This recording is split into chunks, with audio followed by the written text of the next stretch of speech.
Hey, what's good, friends? So today I'm going to tell you guys a little story about like one of my first days on a real yard. I've left reception, and I pull up to Jamestown, and it's I think it's July, so it's pretty fucking warm outside. Anyway, I get bunked with this guy named Fingers from P9, and so that's cool. You know what I mean? I had someone to talk to, but I get there that day and take a shower, and I get one of the old school double-edged razors that you put in and you screw on. So I go in and pick my head, and checking out my surroundings. I'm in the dorm at this point. I'm in not a dorm, in the gym. So they call it the zoo. So there's mass people in there, mass transactions going down, all kinds of shit, right? So I'm just sort of, peeping game on everything. Like I said, I just shaved my head. Anyway, the next morning comes, we go to breakfast, and Fingers all, check out the pile, man. Let's hit that when we come out for unlock. I was like, yeah, sounds cool. So we come out and we hit the weight pile, right? So mind you guys, I've only been doing burpees and stuff like that, not no curls and benching and all that fun shit, right? So I get out there, and what do? Start fucking benching, curling, just doing all this stupid shit, doing everything. First unlock goes by, I stay in there. So the second unlock goes by, I stay in there. You know what I mean? Fucking got a couple of hours of workout in there. I'm feeling all like Schwarzenegger on the first day, right? So now, mind you, I've been out there in that sun for 3 hours now. My head's fucking turning purple. Not quite yet. It's still red at this point. The homie goes, hey, bro, you should probably get out of the sun. I'm like, I'm cool, because I wasn't feeling it at the time. But anyway, that goes down. I come out of there. We walk some laps, and then we go in for chow.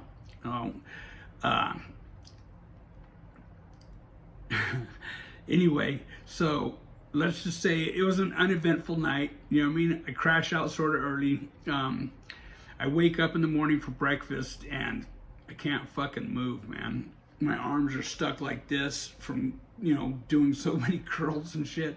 My chest is so sore. I can't even figure out how I'm going to get off the bed. My legs are stiff, everything, because I did every muscle you could do that day. I was so tore up, man. I was telling Fingers, like, hey, dude, I got to get out the bed. He goes, dude, you should see your fucking head. And I'm like, why?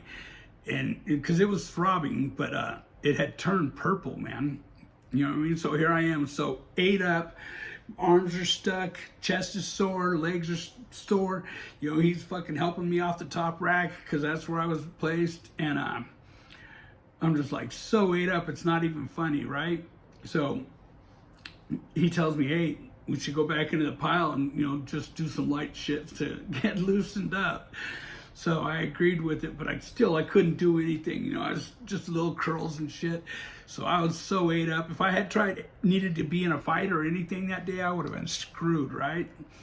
So anyway, there's me and Fingers right there, and we haven't really introduced ourselves to anybody because the bus just came in.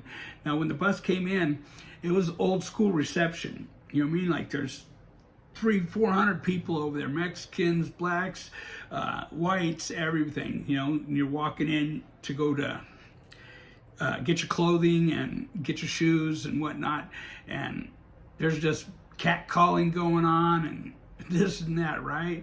People going, hey, what's good? You know what I mean? People who knew each other or whatever. So now I was in the county jail for a long time, so I had met quite a few people.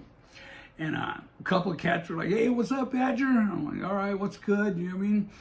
And they found out where I was being housed, and they're like, man, you can't stay in there. You're not going to like that shit. And I already didn't like it, Anyway, I got into some shit a couple days later, and mind you, I'm still sore, purple head, all this and that.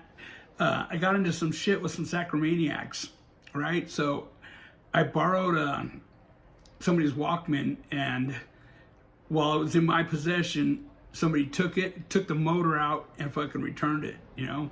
So when I went to return it, homeboy's like, fucking, where's my motor, man? And I'm like, what are you talking about? He goes, the motor for the fucking tape player's gone. And I was like, I didn't touch your shit, bro. I just borrowed it for the radio, you know? And I go, I had it on my locker for a couple minutes, but I don't know that anybody did it, you know? It turned into a big fucking ordeal, right? So anyway, I got jumped, you know, by the Sacramaniacs fucking in the bathroom, you know. They put a lick into me, you know, and there wasn't anybody that I knew from San Fernando there. Yeah, I was off to a bad start, let's just say. Anyway, that night, you know, I got lumped up a little bit. They sent 3 in there on me, and, you know, I got handled a little bit. So that night, though, 2 buses from LA came.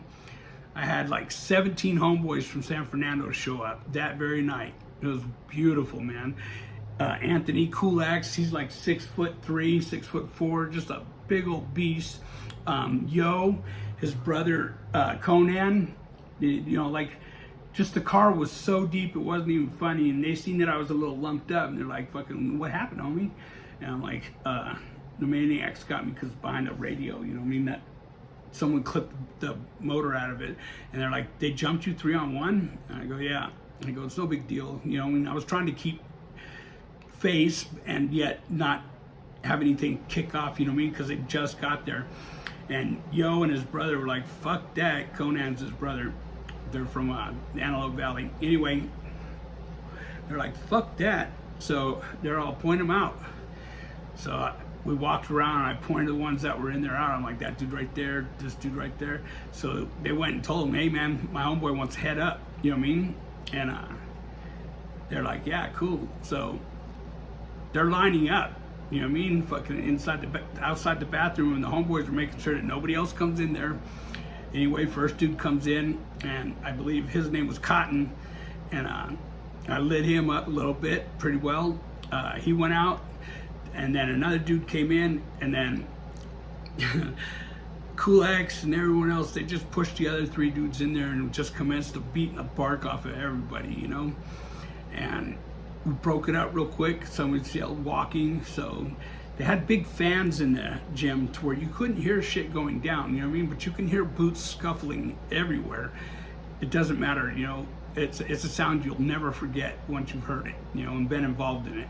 So that went down, and I also had a problem with some suicidals. What had happened was I asked one of them, hey man, where do the heads meet, you know? And he was like, they meet behind the chow hall after dinner. And I was like, all right, cool, thanks.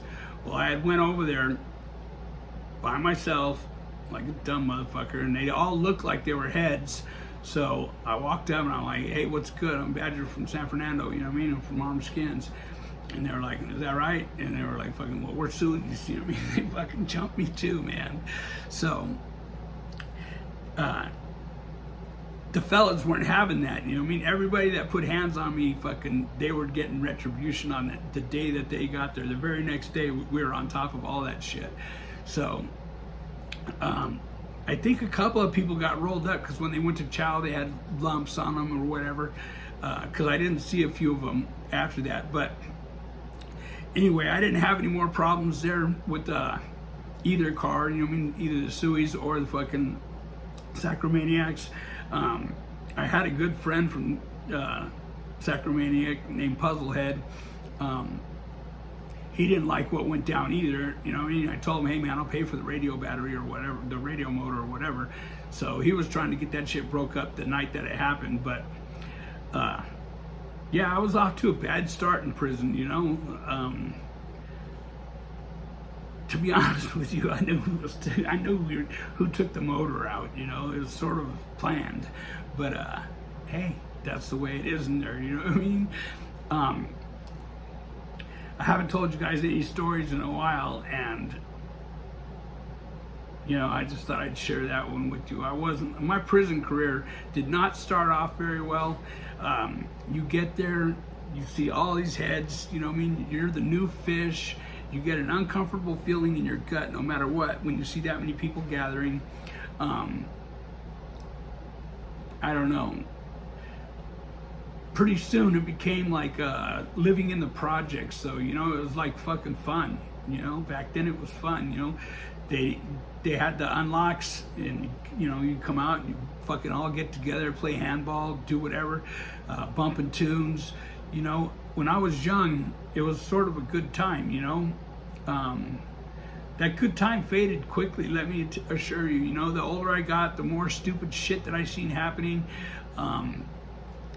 It really made me resent where I was and resent the fact that I was there for the reasons that I was there. You know, I really had some deep resentments towards people who gave me instructions to handle some shit, and you know, me being a fucking follower at the time and doing what I was told. You know, people ask me all the time, hey, if you were had to do it over again, would you? And the only thing I could say is probably, you know, because at that time I really had no choice. I had opened my mouth.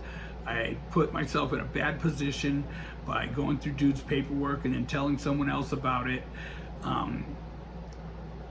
Shit wasn't cool, you know what I mean? Like, I made my bed every time I got in trouble in that fucking place, that's for sure.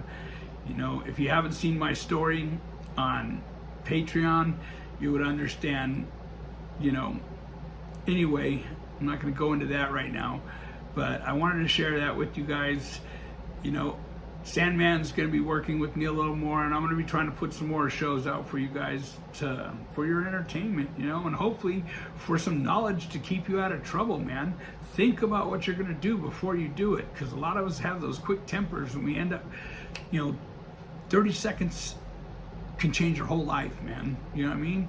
Get your ass whooped in front of your girl and you come back with a gun, you know, whatever the case is. You know, there's so many stories I could tell you about that fucking from people in there that they just wish they had never made the decision that they had, you know. Yeah, it's never a pleasant ride fucking getting on that Grey Goose and heading up to state, man, you know. It's just, back then, I just didn't care. It was what it was. It's the saying that I used to use, you know. I met a lot of good dudes. I met a lot of dudes that I found out later weren't good dudes. You know, they had funny shit on their jacket. I had kicked it with them, and I didn't know, you know what I mean? Sonny was one of them. You know, I find out he's fucking raped fucking 80-year-old women and shit, and we were eating and drinking with this dude, you know. And when they found him guilty, they came back and they were rolling him up. And we were like, what the fuck, bro? And he goes, I was found guilty today, you know. I mean, they're giving me the death penalty. And it came out the next day what his charges were, you know. We just thought he was in there for murder, you know. So I had getting at that dude one time in the hallway. He was cuffed, I wasn't. You know, I still sort of ended up on the short end of the stick because the cops fucking pepper sprayed me and lit me up too pretty well. I ended up going to 626 East Max from there. That was the hole. And, you know, you just hear so many stupid fucking things that go on in that place. It'll make your stomach turn, you know.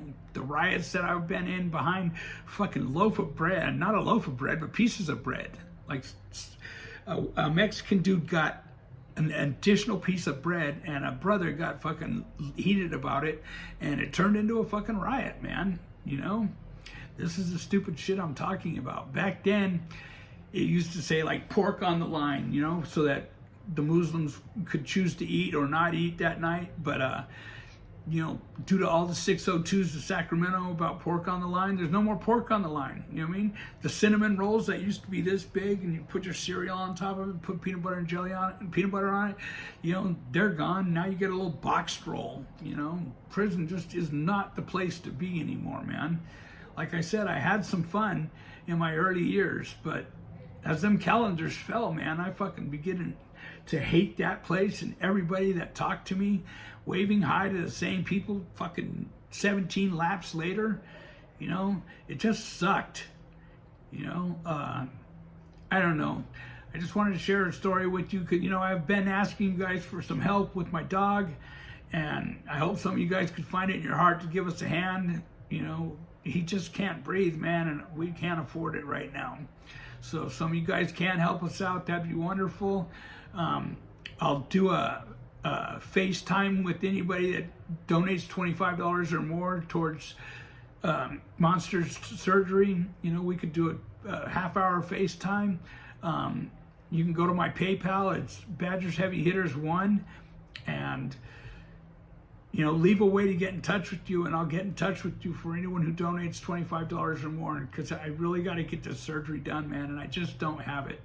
You know, I was walking him yesterday. Harriet came over last night, and his breathing is just so bad, man.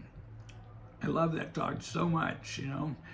And anyway, I appreciate your guys' time. I hope you enjoyed my little first day at Jamestown. I hope to never repeat the process that I did before, you know, like I hope to never have to hit a yard again. So with that said, some people want it to happen, some people need it to happen, but heavy hitters make it happen. I appreciate your guys' time. Remember, PayPal, Badgers Heavy Hitters 1. We're doing this for Monster. Love and respect, Badger.